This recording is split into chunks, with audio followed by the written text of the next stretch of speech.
Yeah. Pseudonyms. Pseudonyms?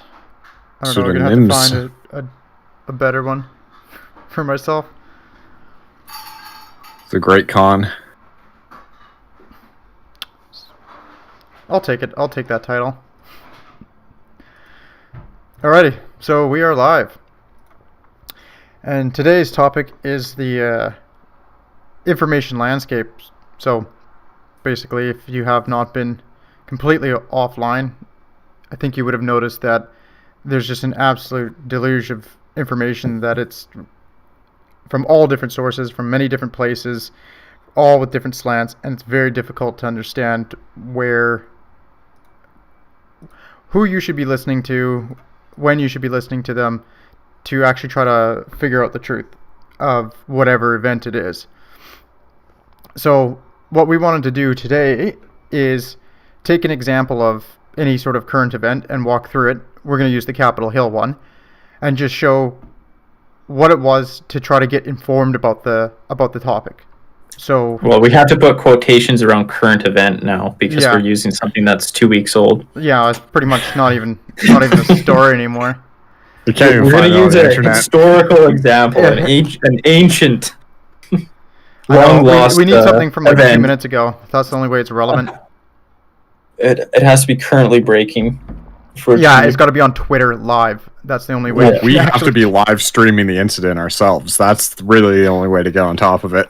Yeah, exactly. Got to be there ourselves. Yeah, so that's the essence of today's topic. We're going to take a look at a historical event. We're going to document out how we tried to get through it and what lessons we take away from that. Well, and I think we should focus. We should just say we're not going to go through like what societal lessons or we might touch on that, but the main focus will be as an individual. What can you take away from it, or Yeah. what is an individual's kind of position and approach to the information landscape right now? Not, there's a whole other side of it of government intervention and societal position on that, but we'll touch on that maybe, but not really deep dive into it because it's just too much to chew through. And that's a season of podcasts by itself.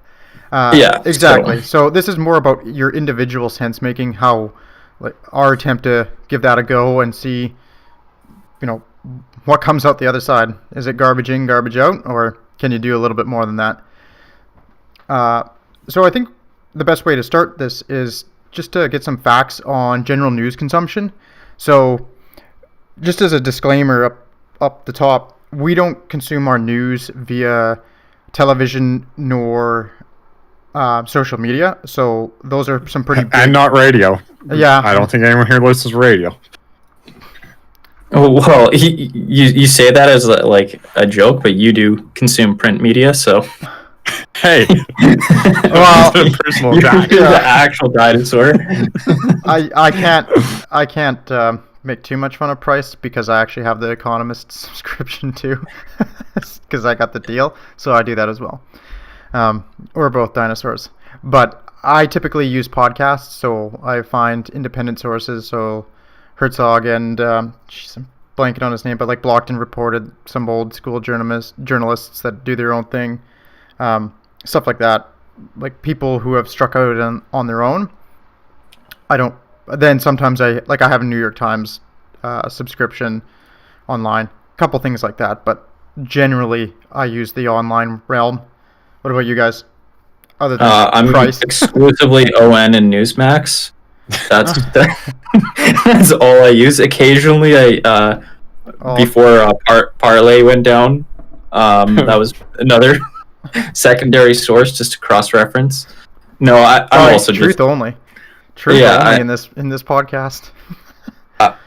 I'm mostly just podcasts and like written news articles, like whatever comes up on. Whatever. No, I don't have a specific written news source. I just Google shit and then pick a few. Essentially, that's kind of how I do it. I would say just what I do is I found a few voices who I feel are trustworthy so far, and that's what I've been using. But Um, I also use like a couple of the big guys as well. So, but we are definitely. Yeah, I would say I mostly use print, which is the least common avenue of getting news. Predominantly The Economist. And that was basically in reaction to during the COVID epidemic when it was starting off, trying to use the internet to find good quality sources and then just deciding that it wasn't really worth the grind. Although I still use news websites quite frequently for finding up-to-date, like breaking sort of information, in which case I try to check them with, I use the media fact bias checker if I'm reading off a site I don't know, just to try and make sure that it's not too skewed and that I know which direction the skew is in before hopping into the article. Yeah. So it's a pretty actually decent variety of how we get our news, but I think what we could do is talk about now, how do typical Americans and Canadians get their news?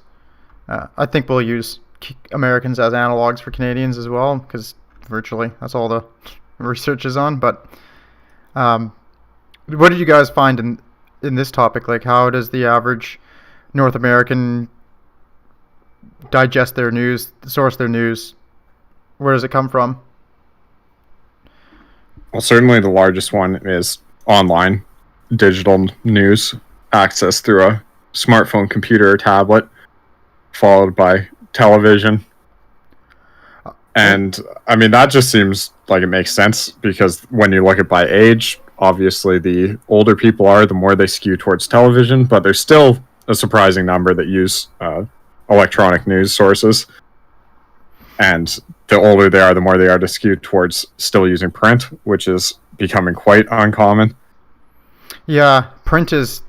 So I'm looking at Pew Research, and they said about 1 in 5 adults in the States use social media directly. And then, but actually the most popular, so if you look at, the question was, the most common way that they get their political and election news. So there's political and election news. 13% said network TV, 16% said local TV, another 16% said cable TV, and then it was news websites or apps are at 25%. So the largest skew is, or the largest chunk is websites by itself, but TV seems to, this again though is political and election news. But the biggest chunk is TV, but social media is 18%, so it's actually quite a bit. Radio is 8% and print is 3%. So price. Well, and when you look at dinosaurs, when you look at age breakdown, I think the most interesting trend that will really take hold in the near future is that 18 to 29-year-olds, 42% of them use social media for most of their news, which is the only group in which social media is the dominant news platform. And I can't imagine that changing in the near future. So that's going to be a big change on information intake. Well, the other big divide is television, like, especially for age. Like, I'm just looking at, you have one of the graphs laid out really nicely, and even age 30 to 49, only 25% of people use television. That doubles in the next age bracket. Well, more than doubles. It goes up to 54% for 50 to 64. So basically, the boomer generation and up is TV is their predominant source. And I do also think there's probably something to be said for the local versus kind of national news. It is different. Like, those are not the same ecosystems, and they do play very differently in terms of like how they communicate information. Interestingly, the least informed group on federal politics and the election was local news. Yeah, and in a way, I think that's probably a good thing. Like, you care more about what's going on in your life and affecting you than what's going on in your country necessarily. I would say that probably skews pretty hard. The second lowest was social media, but they're still more informed about federal events than people who watch only local news. Obviously, there's a lot of people who watch local news and national news, but Yeah. there are some that just stick to the local. I think it is kind of interesting that's not really talked about or differentiated a lot of the time, but like television is not a monolith, and it definitely is breaks down to caters to different segments, right, depending on what you're watching. But I just, that's such a huge striking difference.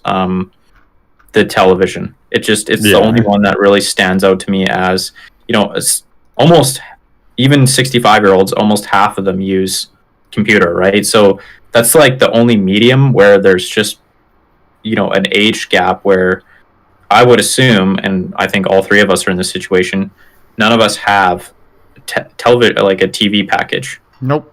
Never will get one again. Or like subscribe to it or use it. And the only time I ever get to tap into the TV ecosystem is when I'm at my parents' place, or I'm watching online, like a YouTube show or podcast or whatever that's using clips from television, which is not, it's pretty crazy that, there's a huge segment of the population that uses TV hours and hours and hours a day, and then there's a segment of the population that doesn't even own one. And I think the exact same divide goes for social media, in that the segment that doesn't own TV is also the segment that uses social media, as opposed to the ones that the difference being 42% to 10% on the extremes, as opposed to 16% to 68% for TV. So like the TV is more of a change, but you can definitely see that social media picking up the slack from TV. Yeah, it's true. But you know what I mean? Like, it's just two different mediums, right? Where I'm kind of lumping together news websites and social media, because a lot of the time social media also links on to news websites or whatever, right? It's kind of a more interconnected ecosystem. And then TV is just, obviously, those two are not. TV and internet are just... You can get to the rest of the internet from social media. Yeah. Exactly. You're plugged into the greater network.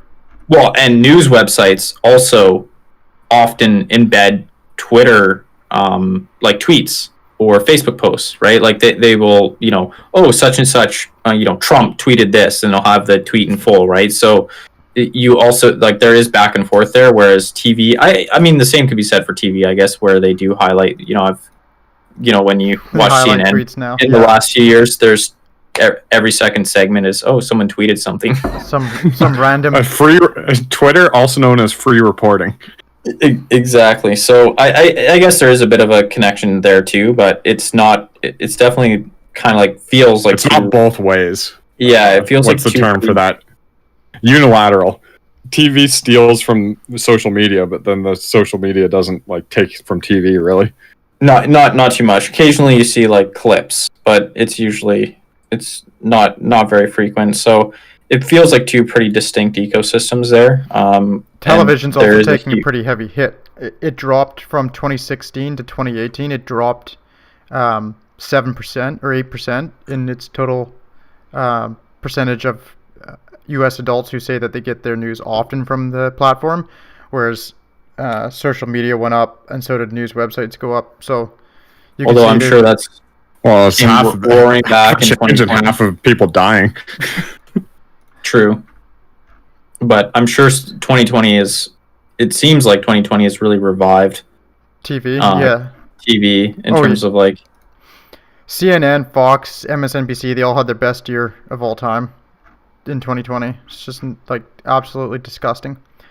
Then the only thing I have to add on to that is that while I was doing the research on how Americans get their news, I also found an interesting poll by Pew Research about how Americans understand the news. And it was a simple poll, 5 statements of fact, 5 statements of opinion. And they asked Americans to rank whether it was a fact or an opinion statement. And the average American, or 50% of Americans, got 3 or less out of 5 correct on both, which is a very abysmal, especially having looked at the questions and done the quiz myself. I was kind of looking for the trick question because it was much too straightforward. which is concerning that around half of Americans have a little better than even chance of telling the difference. Like they could flip a coin and get the same results. Yeah, so let me go find, because I did this as well, and this is the type of thing that I find pretty ludicrous. Because here's one of the questions. So you have to answer whether or not it's a factual statement or an opinion statement. And the question is: spending on Social Security, Medicare, and Medicaid make up the largest portion of the U.S. federal budget. And only 57% of people got that correct. And that, if you didn't figure it out, it's a factual statement. That's a very easily verifiable fact. You can just go look at the U.S. budget, and they track it all, and they'll put it into little categories, and you can look at it to see which one's bigger. Yeah, but what about the $5 trillion budget for rigging 2020 election? Did they factor that one in? That's the what do they call it? The shadow budget. Hides in the background. All the dark money that, clearly rigged it against Trump. That's what you. But other than that, I think that's a pretty good, or with that included, I think that's a pretty good overview of what I was looking at for the news system that most people access and how they access it. Yeah, one of the things I noted is when I was doing research into the general news consumption, people who mainly get their news on social media are usually less engaged, less knowledgeable about just things in general, like news in general. I was thinking about that because I saw similar information, and I think it's pretty self-selecting that if you don't go out of your way to use proper news sources, you're probably an individual who's less engaged in the news. Yeah, and it breaks down exactly along the lines as you'd think they would, but like skews younger, people who are less interested, people who are just generally less engaged with the culture as a broad whole. Yeah, people are less likely to vote and all these. Exactly. It breaks down, like the cliches you would think break down exactly as you think. So I think that was the only other note. And then we are to kind of mention that the TV stations have done incredibly well this year, so that's a fun. Well, they'll have a good 2021 too, at least in the beginning. Yeah, they'll milk.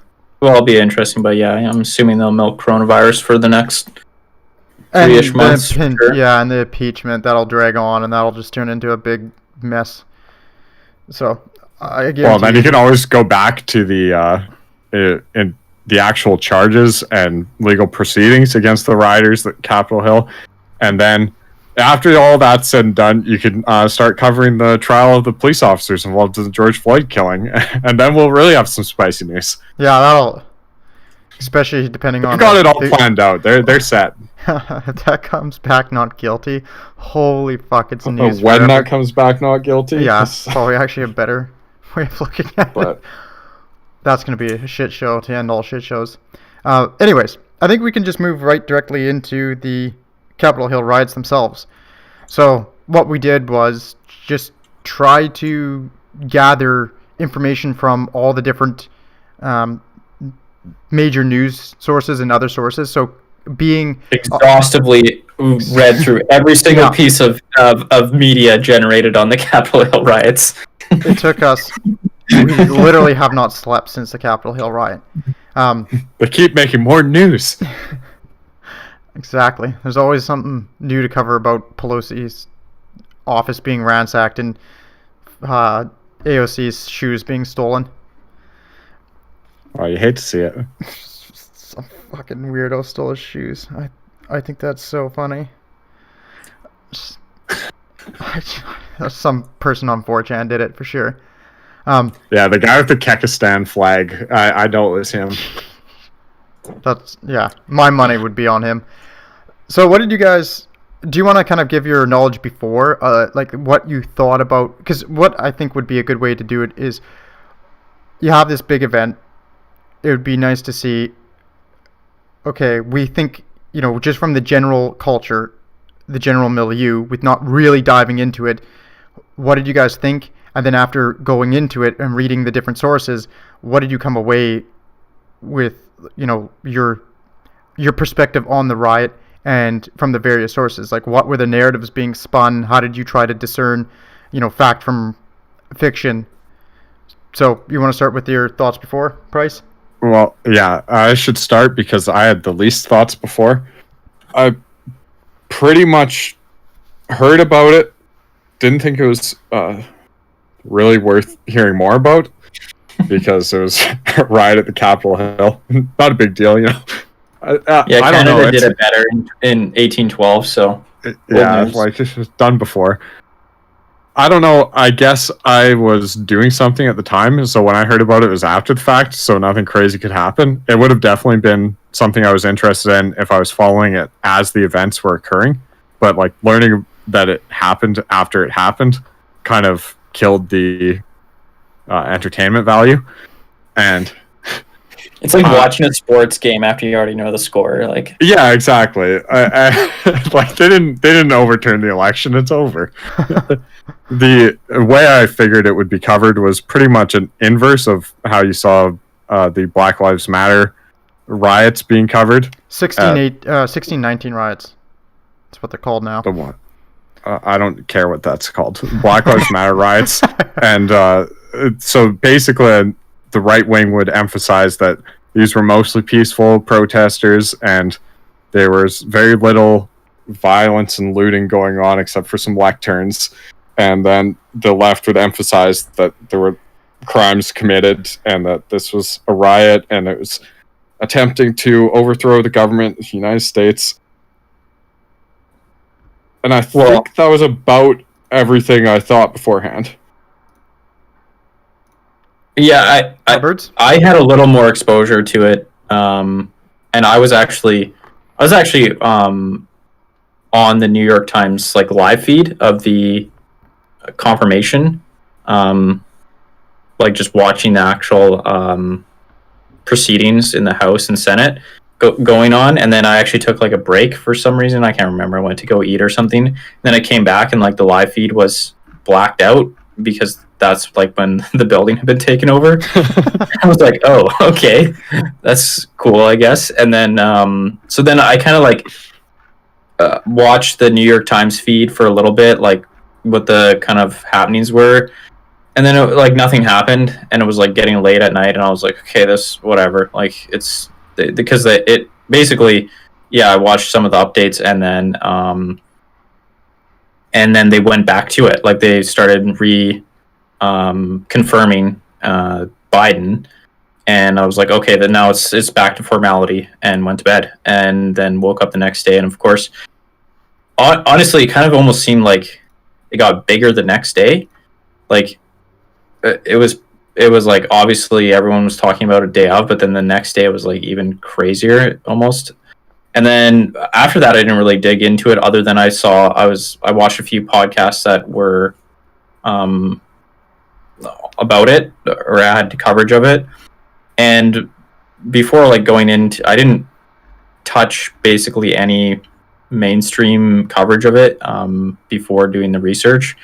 And I guess my thoughts were not exactly the same as Price, but similar in the sense like the right's going to spin it in a whataboutism direction, like, oh, what about the Black Lives Matter protests? Like, you guys are, this is where permissiveness around violence leads. Like, this is kind of the left's fault because they didn't crack down on violence earlier, and now more violence happened. Like, oh wow. And then the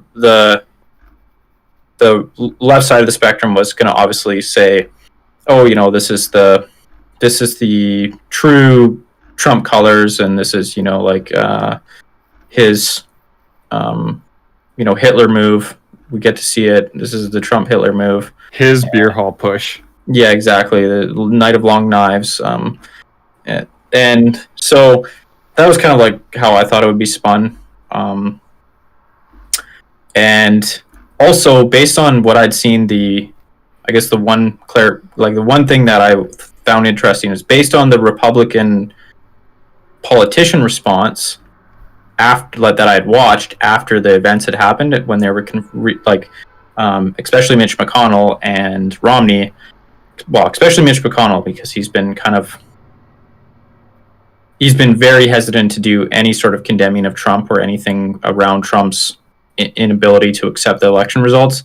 just based on his reaction, I knew that the right wing was going to shit on Trump for this, basically. Like, this was like going to be the breakup between like the mainstream Republicans and Trump. Like, that was like, it was their breakup moment. So I knew that the Fox News was not going to be nice to Trump about it. Yeah, so I was messaged by a coworker who's into politics too, and he was going, "Oh my God, did you see the news?" And I googled it, and I thought, I don't care. Like, I just don't care. I'm burnt out with U.S. news. You know, if they handled an entire summer of rioting and burning shit down and blowing stuff up and shootings and massive spikes in murder, they'll figure this out too. And I didn't really look into it much. I listened to a couple of podcasts. I actually think I had some overlap with you with the podcasts, Hubbard's. But I really wasn't too into looking into it until now. And I had stayed away from pretty much all mainstream thought on the matter, other than maybe some clips here or there from the podcast that I listened to with more independents who covered mainstream reactions, and one of them was McConnell. But overall, I thought much of the same, where it was probably just going to be spun by the right to try to, at least the mainstream right, trying to downplay it, deflect from Trump, maybe deflect from themselves, turn it into some sort of issue, especially once Trump got banned off of social media. I was like, well, this is probably something that they're going to just bitch and whine about for the whole time, because it's an easy one. And then, especially after Parler got removed. And then for the left, I thought they were just going to turn this into an absolute shit show of, this is the evil Trump supporters who are coming to destroy our nation. Like, see, this is proof. Like, 75 million voters are actual Nazis, and not draw a distinction between like some pretty weird people and crowd mob mentality and bad behavior from that, and delineate that out from a lot, like, just the general Trump voters. So that was what I kind of figured was going to happen. Do you want to just jump right into it, or is there anything else that you guys for thoughts before? No, I think we can jump into pretty it. extensive. Yeah. So, well, maybe I can lead off, because I did an overview, I guess you could say. I did not do as much research into the news as everyone else. So I looked at BBC, which is usually one of my go-tos for objectivity, especially when it comes to American politics, because American news sources have difficulty, but PBS is pretty good usually, or NPR. And the article I found, I went with pretty much the first article I found on Google about the Capitol Hill riots from BBC. So that was about who broke into the building. And they talked about the range of extreme and far-right groups and supporters of fringe online conspiracy theories, many of whom have been active online and at pro-Trump rallies. So it was pretty unbiased as far as I could tell, the whole article, because they looked at the people who actually perpetrated the violent activities that changed something from a protest to a riot, and they didn't call them just Trump supporters and leave it at that. Like, they looked into their real ideology, like what actually drove them to commit the illegal acts, rather than trying to paint all the supporters with the same brush. The CNN, actually, I was surprised by, because I was expecting more of a spin, but they effectively did the same thing as BBC, with a little more emphasis on weird right-wing groups like 4chan, Kekistan. I don't know that they're causing much of the mayhem. And the biggest thing I saw in their spin was calling it the Capitol Hill insurrection rather than riot, because insurrections is a bold statement. Well, Fox, also interesting, they went with the Republicans condemn violence at the Capitol and call for an end to the riots, and pretty much focus solely on Republicans saying that these riots are bad, violence is bad, this is unacceptable, and relatively ignored the protesters, and especially did not put any emphasis on the various extremist groups that were present at the time. I think I'll just jump in on the CNN and Fox. There's also, I noticed a couple interesting things about that. I was surprised on how kind of closely a lot of the CNN and Fox News coverage kind of lined up. Like, there seemed to be this, this convergence where they were both saying like Trump kind of urged this, or Trump kind of had a part to play. He was definitely held responsible both in the CNN article I saw and the Fox News article. And it, both Fox downplayed it a little bit compared to CNN. CNN played it up a little bit, but both were pretty negative on the whole event. Like, it was bad. But there was two.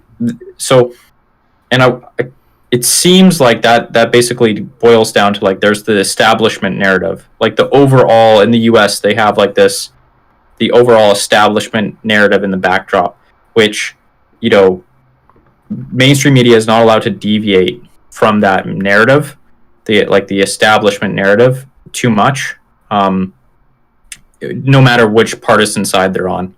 So there's certain things that CNN and Fox will always agree on because it fits with the kind of establishment narrative that they want to drive home. So they're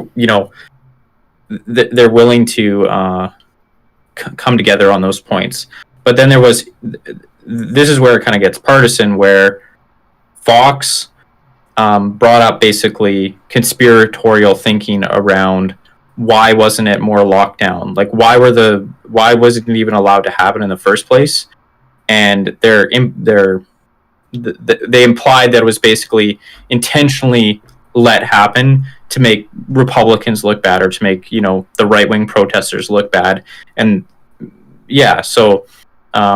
and that was never even talked about in the CNN article. Like, there was no implication of that. There was no mention of that possibility. There was nothing there about why it was like some conspiracy to let the protesters. Instead, that fact that it was so easy for them to get through was basically harped on about as racist. And I have a quote actually that I think is on CNN. The shocking scene was met with less police force than many of the Black Lives Matter protests that rolled across the country in the wake of George Floyd killings. So basically, they were immediately trying to make it about a racial disparity in the treatment of the protesters, and that's why they were able to get through. So, kind of the same fact that this pretty goddamn easy for the protesters, or easier than it should have been, at least. There was still quite a bit of effort on their part to get in, but it was easier than it should have been.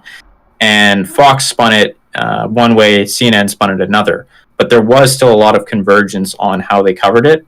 So I think, the mainstream media is definitely partisan, but they also do have this kind of thread of establishment facts that they have to kowtow to, that is common between like the two-party establishment situation in the U.S. right now. That is actually something that I picked up on too a bit. I noticed that a lot of the text stuff that I would read from CNN and Fox, there was a pretty strong call out for this was horrible, this is an absolute incredibly shameful event, how dare these assholes do this. And then it starts to diverge from there. You can really, I saw Fox leaning pretty hard on that conspiracy angle, but I also saw them lean on a lot of the thing that I noticed though is CNN went ballistic about Trump. That was the narrative that the two major narratives that I saw was or were CNN, like the left leaning narrative was that, and it comes from Biden himself, that this was clearly a race-based issue. The only reason that these people were not pretty much rounded up and shot was because they were white. That, the cops would have just absolutely cracked down on them brutally if this was a BLM riot.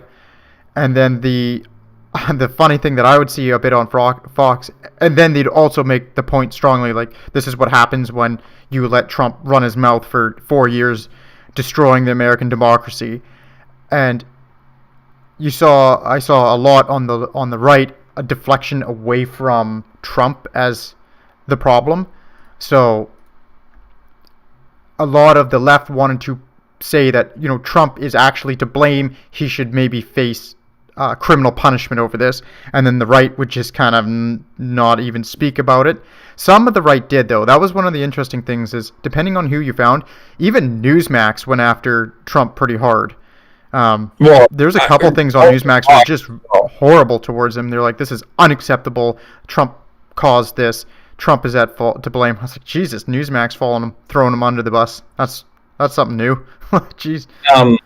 Fox, I have a quote from Fox, where they say, momentum augmented heavily by Trump's rhetoric continued to gather as the reckoning day to stop the steal. So there was definitely like a thread. Again, it's kind of like the temperature is brought up or down depending on which partisan source you're kind of listening to. Obviously, CNN's the temperature is much higher. CNN, I have like direct quotes, pro-Trump supporters who Trump urged to go. That was their wording of it. So yeah, the temperature's higher, but again, like, it's still fit into that kind of narrative that Trump was, at least, he was definitely orchestrated or was at least some sort of fault in both the Fox News and CNN coverage. Like, it didn't really seem to be. I didn't see almost. It depends on who. So some of the Fox that I had come across were very but these were more the opinion pieces, like that. What's her name? She's that Judge Jeannie. She would go on and on and on about how this is an atrocious mess. Like, how dare you? The funniest thing, though, was that she went really hard against people who were saying, oh, it was Antifa who were there, like, causing this to start with. And she said, like, that is absolute BS. It's BS. Like, this is a bunch of people, mega people who did this, and you cannot place the blame on Antifa. That's garbage. But I noticed that, like, she turned the whole thing into, she's one of the big shows too, she turned the whole thing into leftist attacking freedom of speech. That's what she actually turned the whole segment on its head. And I thought, it depends on who you listen to from each source. I think one of the things I noticed is the opinion pieces and the show hosts, they can turn off into some weird areas. But I noticed that the more standard, rigorous text-based formats of the websites were a lot more in line with each other. The Fox was pretty critical of Trump in some of those sections. I definitely found that the right was more critical of Trump than I would have guessed they should have been. And so when you're saying about this being a break, the Republicans using this as a moment to just absolutely break from Trump, I do think that there's a bit of that within the actual news media on the right, where they're looking at this. You're not realizing that what you're calling the right now is clearly center-left at best, and that the real right-wing news knows that it was left-wing provocateurs in a false flag attack on Capitol Hill. Yeah, I only listen to RT. I don't even know what's left. What's the furthest right you can? I only listen to. Oh no! You need to go to patriot.win. That's where the real information is. That used to. So when Reddit banned the Donald, they went to the Donald.win, and then after the Capitol Hill riot, they rebranded, and because the FBI was looking into it, so now they made a new place. So that's the only place really that you should go. Gotta go to patriot.win. One, I guess, a couple more points to that I'd bring up is for CNN. There was this was from Jeremy Lee Quinn. He's like an independent journalist, and he made a couple of good points in regards to CNN specifically. One was that they ran a photo on their front page of the National Guard at Lincoln Memorial in riot gear, and which was in the summer during the Black Lives Matter protests near the White House, and so that they contrasted it with the Capitol Hill, basically saying, the National Guard out in force in when it's Black Lives Matter, and the cops being super permissive when it's Capitol Hill riots with right-wing protesters. What they failed to mention was that the photo they ran of the Lincoln Memorial was the 5th day of protests, 4 days after Trump had to bunker in the White House. So it wasn't like, they were comparing photos on the 5th day from hours into the Capitol Hill, right? Like, it's just completely different comparison. And then this goes more into social media, but there was a lot of basically activists there. One of them started this with BLM protesters would be shot as soon as they broke through the barricades. This was a tweet from one of the lefty reporter activists, and he tweeted that at 2:15. That was not that long after someone had actually been shot going over the barricades. So he didn't know, and then Van Jones went on to basically echo that sentiment on CNN. So it is kind of funny how CNN almost, and I'm sure Fox does this as well, where they basically take the temperature of the kind of activist, crazies on Twitter, and then they kind of start integrating that, running with the kind of whatever gets emotional traction on Twitter or whatever. Then the mainstream media, they're all on Twitter.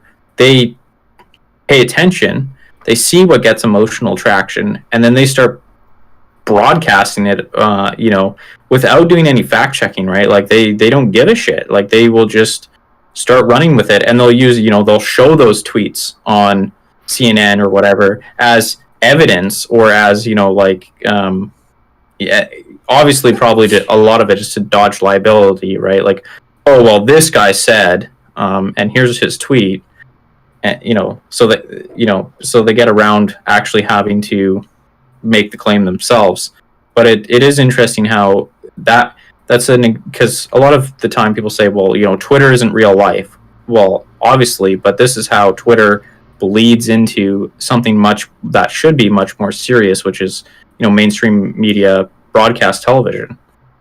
That's something that I noticed too, and I saw that both on Fox and CNN and MSNBC. It doesn't matter where I went, you would see links to Twitter as some sort of overarching study that proves without a shadow of a doubt that this is what's happening. This is the story. I thought it was just, to me, it was absolutely an abasement of journalism. That is one of the things I had noticed very clearly, is a lot of the journalists were not interested in doing journalism. They were interested in quick clickbait garbage, and they toss in 2 tweets from Twitter accounts that are non-verified. They're just nothing. Like, they're some random. The photo is like a meme half the time. It's clear, and you have no idea who's saying it. You have no idea like what it is, and that's the news. That's the story. That's the entire story right there. And I thought, well, that's no wonder it is so hard to figure out what's going on to see what's true, because it's just. It also demonstrates like a reasonable explanation for how social media algorithm captures mainstream media, right? Like, you have all the goddamn apparent journalists sitting on their goddamn Twitter accounts, looking at the algorithm essentially, and then getting on air and talking about it. Like, they're they're just amplifying the social media algorithm on the television. Like, there's no independence there. It's crazy. It's like your editorial pieces and your news pieces should not be constantly informed and the temperature constantly being taken from Twitter in the moment. Like, that's just irresponsible. And you can see the consequences with example after example of premature reporting on issues that have caught traction on social media.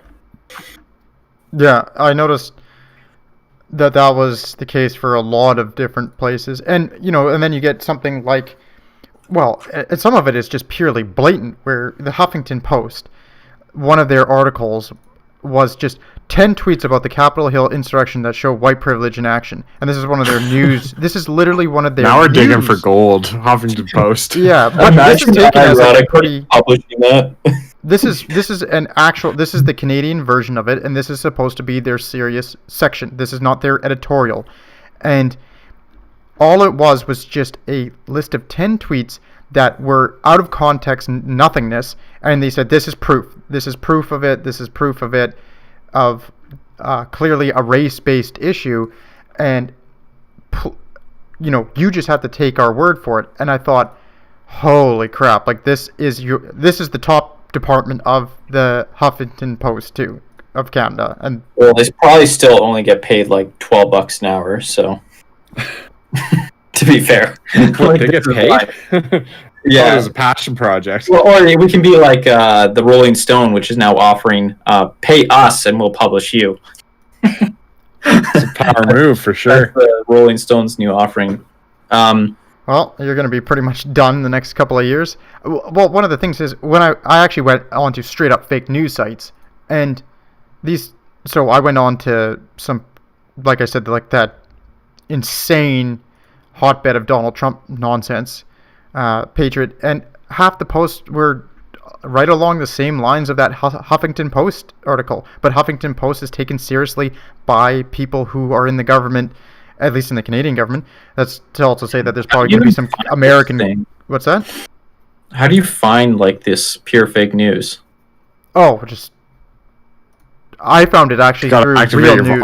Like, I came through it through, I can't remember which one. I think it was the Washington Post was linking about like their like activity on their extremist sites. So I was like, I should probably go look at these sites to see if they're just full of shit or not. And it's pretty lunatic behavior. They clearly are a bunch of very. But I do love people. that. Like, on the right wing, when you make an article with the only basis being non-verified tweets, it's just instant fake news to most people who see it. But on the left wing, you're Huffington Post. Yeah, to a certain extent. Like, although, I mean, I'm sure, I think that there's, like, I don't know. I don't actually follow like any of those sources well enough, but I'm sure like Breitbart or whatever would probably have similar levels of coverage to like Huffington Post. It's absolute. Yeah, for some reason I just don't find myself compelled to dwell in the extremes of news reporting.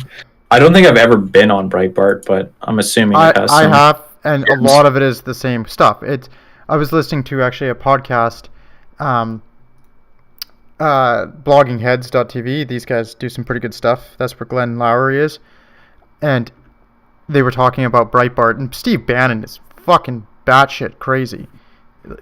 Some of the stuff that he's pushing really hard. There was a quote of his where he pretty much believes that the reason that there was hardly any, that Biden's inauguration didn't have very many people. It's like, see, this is evidence that nobody cares about Biden's. It's not a pandemic. It's clear that nobody likes him. That there's hundreds of million people voted for Trump, not 70. They stole 20 million votes from us. That's him screaming at the top of his voice on some fucking program. about it, and it's the only like true fake news that I actually have like seen, or source of fake news that I've actually seen like a reasonable amount is Jones, because he was on Joe Rogan on the podcast. He's like, like I've seen a few hours of Jones because he was on Rogan. So I just really not in touch with the my inner fake news. Just I don't get enough of it. Yeah. Well, I was just doing a bit of that just for the podcast and to see what the actual fake news is. And if you are running in that space, it is completely deranging. So with this information diet, you can find, or this information landscape, if you are not extremely careful, the thing that I noticed, you are being fed lines of garbage from anywhere you turn. Like, you really are. And it's not like you're being fed complete fabrications, but a lot of the time you are. But it was really difficult to wade through this mountain of garbage.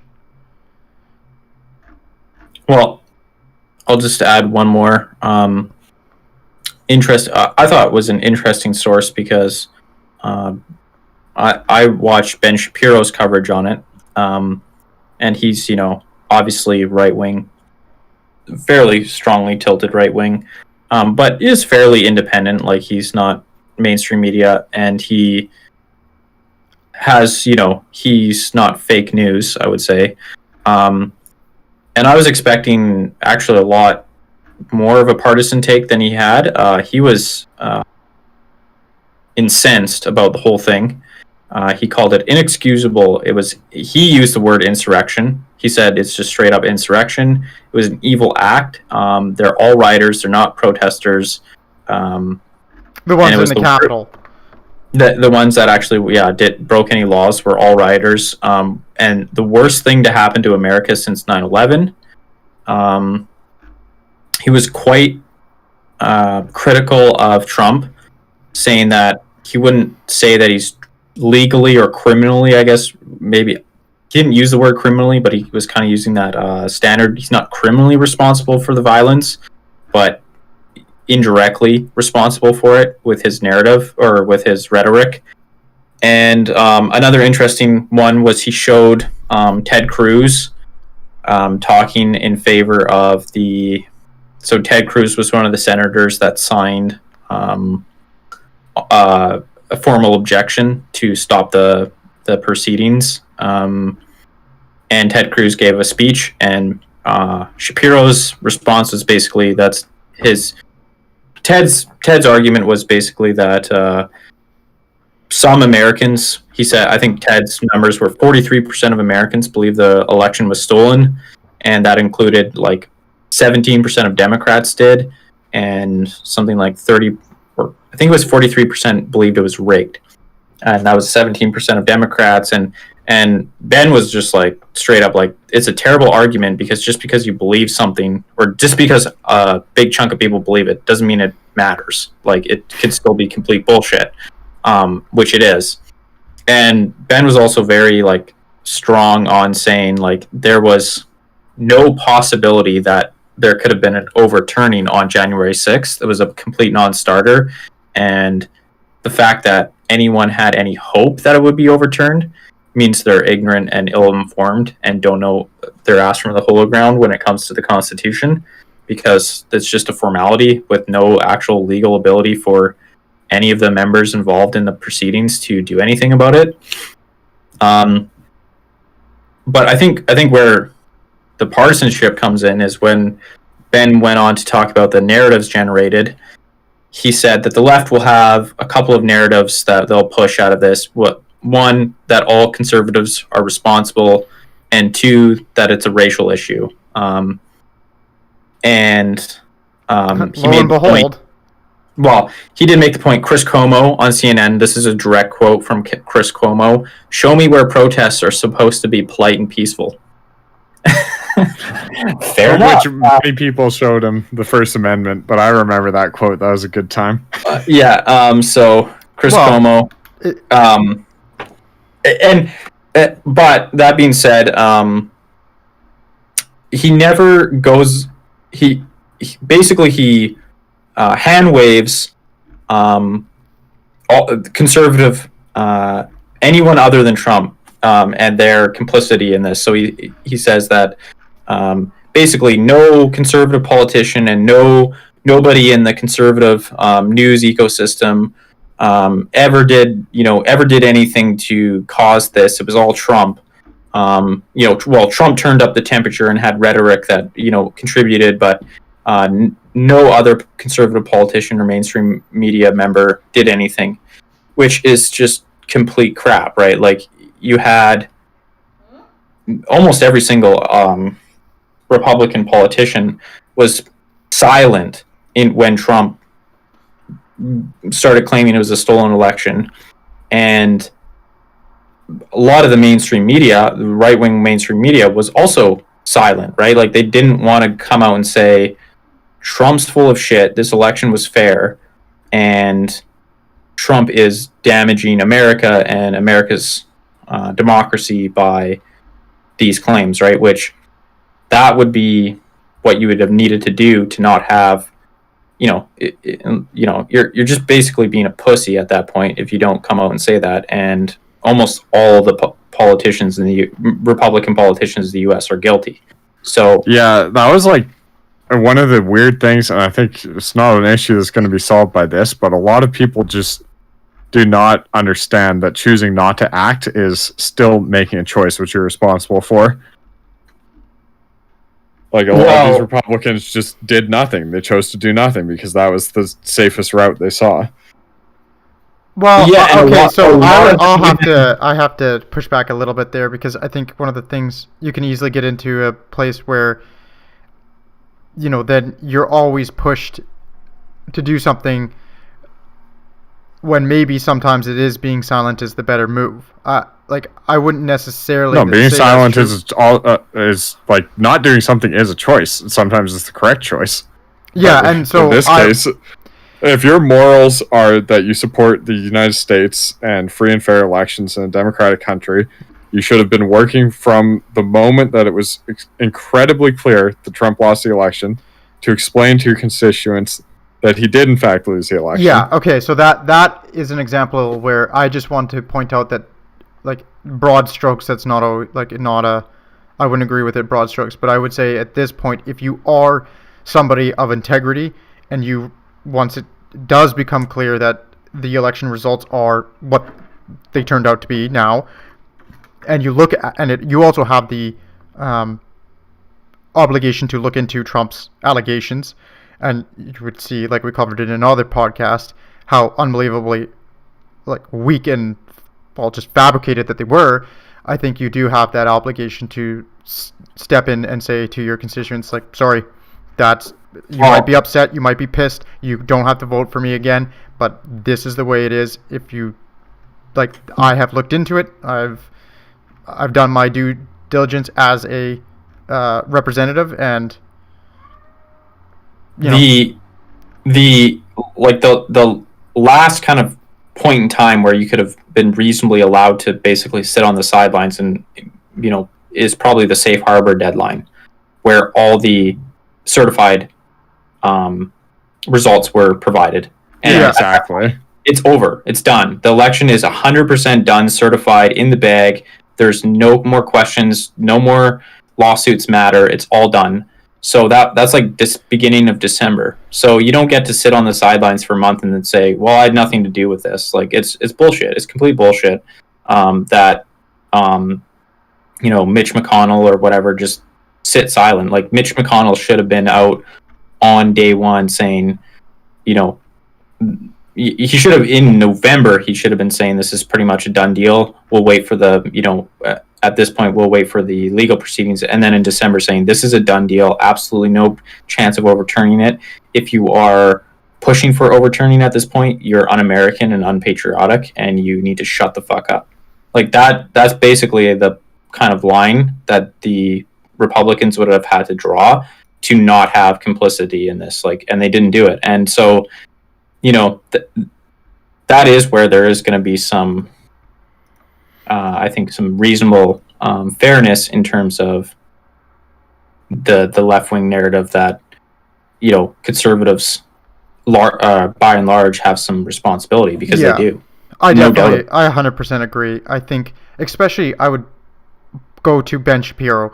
Ben Shapiro is somebody who I think, as much as I liked him, he absolutely sold out to Trump and he wouldn't vote for Trump in 2016 because he found the guy abhorrent, and he even stated that he found the guy extremely distasteful.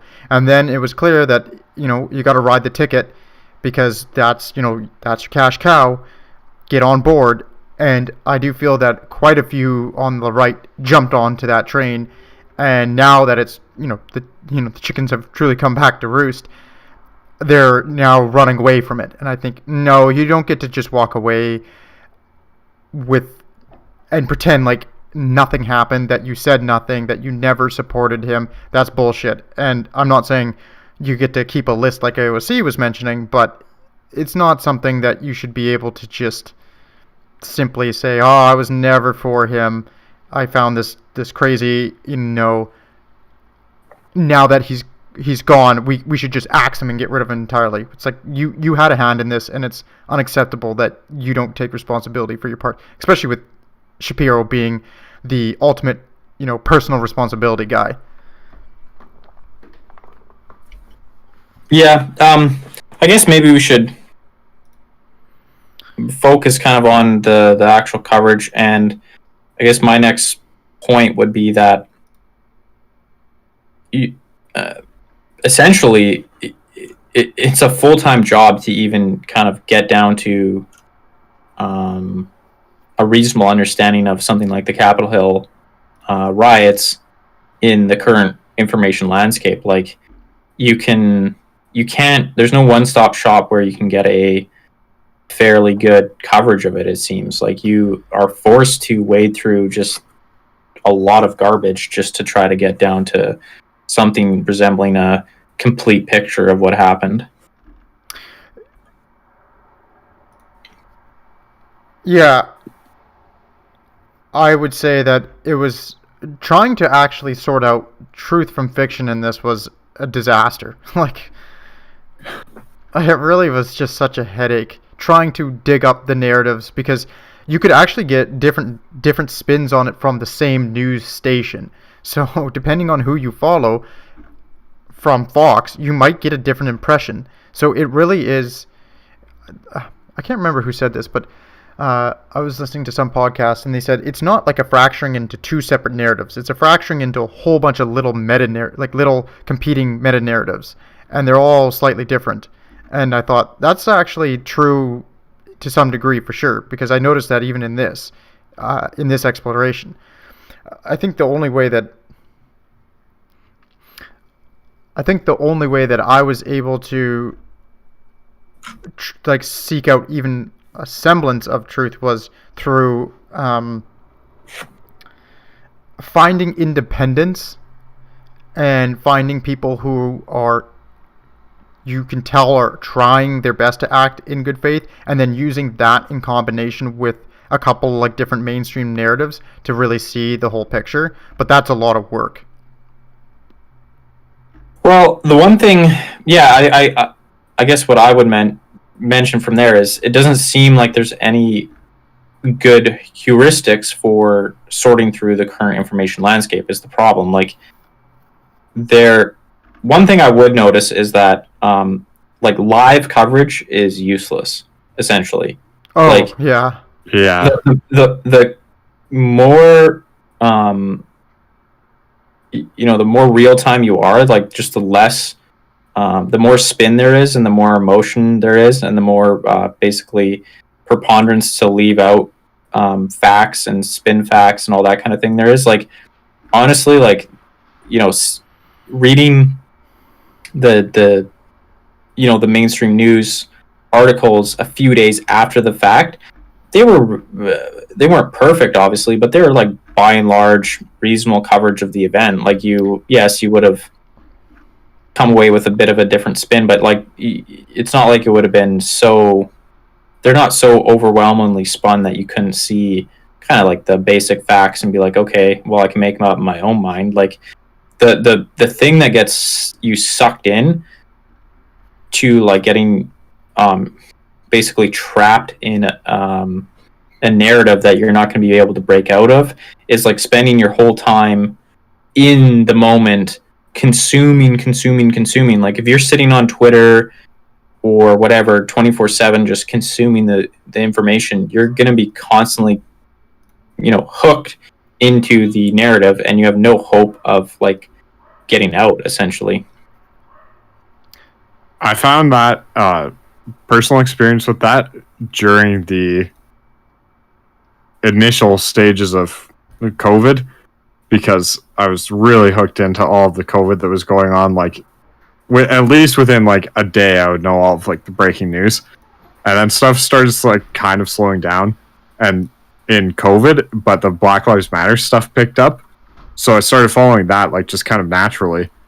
And I realized, like with COVID, I had the defense that this is some novel thing where the information could actually be useful and applicable to my real life. With the Black Lives Matter protests and riots, I was just like plugged into this stuff, spending an hour or two a day at least on it. I'm like, this is just objectively not good for me. I'm getting nothing that I can use in my life out of this, and it doesn't, like, I don't enjoy it. It's not entertaining. So I just cut off all that sort of media and switched predominantly to just trying to keep up with print like once a week. Yeah, one of the things that I noticed too, because I actually had the same experience as you, and this is one of the reasons why I just ignored the Capitol Hill riot and protest. One, it's America. There's nothing you can do about it. Why does it matter? Like, being informed about it is not particularly useful. Like, you're not going to go vote as a Canadian. Like, to me, it was pointless. It was all pointless. It's way better for me to spend my time on local news where I could actually go do something and help out, and not be just some moron on social media. Well, I don't use social media, but the idiot who's just sucking in huge amounts of information and can't do a damn thing about it. So I cut that stuff out, and I found your life is a lot better. Like, I think if you want to stay informed, that's important, but you should only really be informed about things that actually matter to you personally. If it's not something that's going to seriously impact your life that you can't do anything about, you should probably just not worry about it. And especially if it's something that's going to change within a few days. Like the Capitol Hill riots, I went and kind of like looked up for more information, and none of the articles are from January 10th and 12th and 15th. It's the few days within, and then there's a huge die-off, and it's just hardly any of the articles are going to be like, this is supposedly one of the biggest events of the last 50 years, and it was already kind of dying out within a few days. And I just think, well, maybe personally, I think for people, it's just like Hubbard said, it's good not to be plugged into that live feed. That is clearly going to warp your brain pretty badly. And then maybe it's even better to not be plugged in at all, except for from some try to find a few high quality sources, which is difficult, and find the things that are actually relevant to you and something you could do something about. And other than that, I just found it's better not to even know about it or worry about it. It's not to be like willfully ignorant, but you only have so much time and energy, and if you're spending a lot of your time and energy being riled up by news that's it's purely generated to rile you up, a lot of it, then I think you're better off trying to be maybe a little bit more isolated from the crummy information stream. Well, and I think time, it's kind of almost like an evolutionary thing where like time will naturally like knock down the most important things, right? Like the most important thing of the week versus the month versus the year, right? Like those are going to be different magnitudes of importance. and you just need to give it some time for the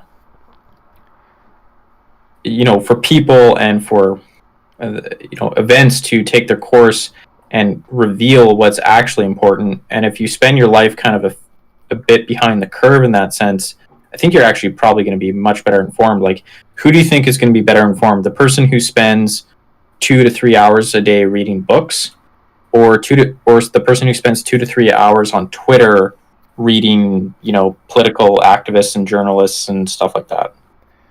Like, I don't think it's going to be close. Like, it's, books You're are certainly not going to be wiser. well, and I think you're overall going to be better informed about life. Like, it's, you're just better at interacting with the world with more context. You're going to have more knowledge overall and better knowledge, right, than someone who lives there every second in the moment consuming, because most of what they're going to be consuming is noise. Yeah. And for something like a book, a lot of the sorting has already been done for you. A lot of the noise has already been chopped out, because a publisher is going to get hundreds of book proposals, and they're going to only choose a few, and then only a few of those are actually going to get published, and only a few of those are actually going to get popular. So if you're kind of just focusing on good quality, well recommended books, or even say something like print magazines, like, because the cost is higher, people are going to be more conscious about what they put in, say, something like The Economist in print, because they have limited space, and they have to put a certain amount of effort and a certain amount of time into it, and just by that very nature, they're going to be less willing to run with every little thing, right? Like, Twitter is just, you can punch in some people have hundreds of tweets a day. Like, obviously, I've seen that. There's no quality control there, and there's no it's just going to be 99% noise, and so you're going to live your life drowning in the noise. If the closer you get to the fire hydrant, the more fucking noise you're going to be bombarded with. Like, it's kind of obvious. I would say, yeah, if it's not something that's important in a month. A good example. I'll illustrate this with an example. Remember when Trump killed that high-ranking Iranian with a drone strike, and people thought it was the beginning of World War III, and for 2 days, the online world was just on fire. It was a huge meltdown on Twitter, people calling that this was like the end, it was going to turn into a nuclear holocaust, and I just remember thinking, it's some random war criminal that just got blown up. That's probably a good thing. I don't think this is a big deal, and unless nukes actually do start flying, maybe I'll deal with it then. Like, it's not really a big issue, but I remember the online communities that I peruse were just melting down, and they're some of the biggest ones around. Like, Reddit was having a complete meltdown. Huge chunks of Twitter were melting down, at least in the North American and parts of the European sections of them. And who even remembers that anymore? That was a year ago. It's like nobody even cares. Like, it's completely I irrelevant. remember the occurrence because but it's still relevant in diplomatic relations between the U.S. and Iran, which is relatively interesting to me. But you're not your standard consumer, right? I would say that you're actually pretty rare. Well, and even then, how often do you think about that? Yeah, exactly. Well, like, usually when reading about international affairs, I mean, Iran-U.S. tensions are one of probably the defining big tensions that impact our world. Like, there are still tankers getting abducted by Iranian, what's their term? Basically, they're special forces. So special forces turned into pirates? Yeah, they just come on a helicopter and they zip line onto your ship, and they're the captain now. Look at me. Yeah, it just seems that the more you get tuned into it, like, it's created to be addictive, like the information stream. and it's not. It's 100% not created to be useful. Like there's absolutely no mechanism in there that selects for useful or valuable information. It's it's selected for to be addictive, to be attention grabbing, and that's it. So there just seems like hooking yourself into that ecosystem just seems like a loss. Like there's just no way around it. That you will not do anything better in your life or have better outcomes in your life because you are, reading incessantly online about these events or have the, CNN and Fox on 24/7. It's just there's no possibility of that being a net gain to you. Yeah, that was one of the things that I came out of this. I just felt dumber from moving through this stuff because a lot of it was. I also did not realize the depth of the rabbit hole that like just trying to look into CNN or Fox was, let alone BBC. Like BBC, I kind of understand like how varied it is, but CNN and Fox, like they will have 7 different articles with slightly different takes on the same occurrence. Yeah, like no problem. That's exactly why. Like, why do you do this? Like why? That's exactly why I think it is. What that person said, you're getting a bunch of mimetic tribes. Actually, interesting. I know who this came from. This is Jordan Hall. He actually was thrown off of Facebook in a purge in December, I think, because he's like a regular guy who just does thoughts about post thoughts about just like the two-party system and whatnot. Jordan, or regular guy? What are you, dog whistling white supremacist now? He's like a super liberal guy too. Like he's a very regular. He's just like, yeah, exactly. I'm just hinting. It's like the little OK symbol. That's what I'm doing. You can't see exactly. it.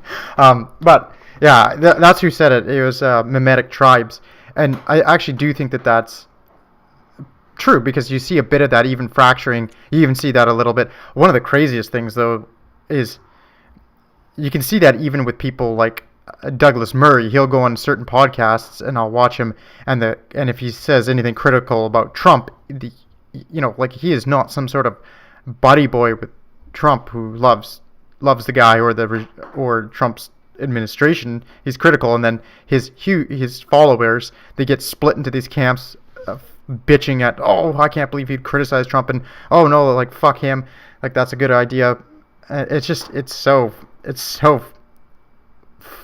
weird. The internet has really facilitated this this massive tribal expanse. That actually brings up a interesting concept of audience capture, where content creators are getting essentially captured by their audiences, where you start off as a independent journalist or whatever, and you start talking about things, you start attracting a certain audience, and that audience will then basically start demanding you hold certain positions or certain opinions and cover certain things, and it will have a mental breakdown if you don't. Oh yeah, and I've seen guys that I respected before literally turn into shills for their audience. Or you can even and you see it just in YouTube. You'll see a YouTube video from a content creator, and they'll deviate from their kind of audience expectations, and their video will be 50% downvoted, and it's just insane. And I think something like audience capture has to play a role. Like even if you're trying to be an independent, reasonable person, it's just hard not to start even unconsciously just twisting your words or there's just so many incentive structures baked into being a content creator. Yeah, and it's going to be so hard for you to self-police that when your paycheck relies on it, right? Like it just, if you stepping out of your audience's kind of expectations is going to cost you a few $1,000, a month in subscribers or whatever else you generates your revenue, it's going to be so much harder to do. Like, that's a fact. So not to get too deep into the kind of structural problems again, but that there's definitely all sorts of these incentive structures and regulations and rules that need a second look for information providers to go back to a more reasonable course. And in the meantime, I think it's just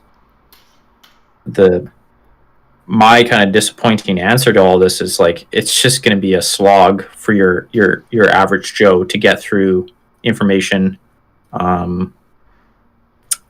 landscape over the next while. Yeah, it's probably going to be quite a while before we have something that's capable of dealing with this. The thing that I think about just like the marketplace, I would pay $100 a month for access to a top flight institution that produced high quality opinion pieces, but excellent quality, something like the New York Times, but excellent quality research bits, opinion pieces, but also then the large scale investigative, but was completely unpartisan, or even just was very selective in who they brought on. So you'd have people who are much more liberal, but the only stipulation was you had to be of good faith and operating honestly, and then other than that, you would be free to do as you pleased. You could write the articles that you wanted. You couldn't go crazy and start posting a bunch of crazy QAnon shit. But I would pay access, a huge amount of money for access to that, if it gave me a big breadth of very well vetted, edited works. But anywhere from opinion pieces all the way to 6-month long or year-long exposés into something, where a team of journalists go to Afghanistan and they study something for a year. I would pay a shitload of money for that, because then I don't have to do all of this garbage sorting to try to come out with a handful of independents who, despite them being good faith actors, they just don't have the resources, they don't have the time, they don't have the energy to produce something like that. I honestly think there is a big market, not a huge market, but a decent enough market for that. There is a few. This is definitely not to the same scale, but I think there is a growing demand for that and a growing market. And I have heard of a few apps that attempt to solve some of these problems, where I know there's an app, I don't remember the name off the top of my head, I'm sure you could Google around for it, but it basically, if you search something, it'll provide you side-by-side comparisons between different news sources, essentially. Yeah. So there is like this, kind of starting foray into that kind of space where companies are trying to provide those solutions. Again, I think a lot of it's going to be dependent on fairly large overhauls of the whole space in general, because those companies are just going to fight a very hard uphill battle trying to go through the source material themselves in a cost-effective manner. Yeah. So I think it's possible that we might see some services such as what you're describing, not the same as you're describing, but in the same vein as you're describing, where you can pay to get better quality information in a better format if you want it, that come out over the next while. Whether or not that's I guess my prediction on that is that will not be the full story. Like that will not be good enough to get us back to normal. We need more than that. We need a pretty big rejig. But it might be worth considering if you, and I think that's true of like a lot of things. As an individual, I pay for my information already.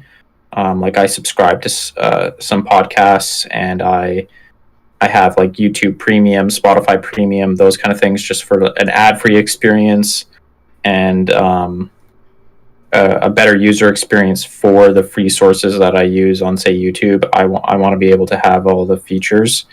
So as an individual, there are some options out there already to kind of start clearing up your information diet, like, you know, getting YouTube Premium, for example. You just getting rid of the ads and all that stuff, and being able to watch long form podcasts, download them, put them on your phone, whatever. That might be, you know, a step in the right direction in terms of a better source of information for yourself. Yeah. I guess the only thing that I would say on top of that is just unplug. Unplug from the general garbage and do your best to concentrate on the local, really. I think that's the bigger... The main lesson that I got is, unless you're going to be doing something about the unless you're actually actively involved in the national things, you probably don't need to know it all. You just don't. And that's not to say you should remain wholly ignorant, but like you mentioned about books, you're just going to be better informed if you spend your time doing that. So I think it's just, you might as well do that. Yeah, I'm not disagreeing. I guess I'm just also, you know, if I think you're better off listening to, you know, an ad-free long-form podcast than you are to, you know, scrolling Twitter, I guess. Yeah. So, or just sitting there on CNN news channel all night.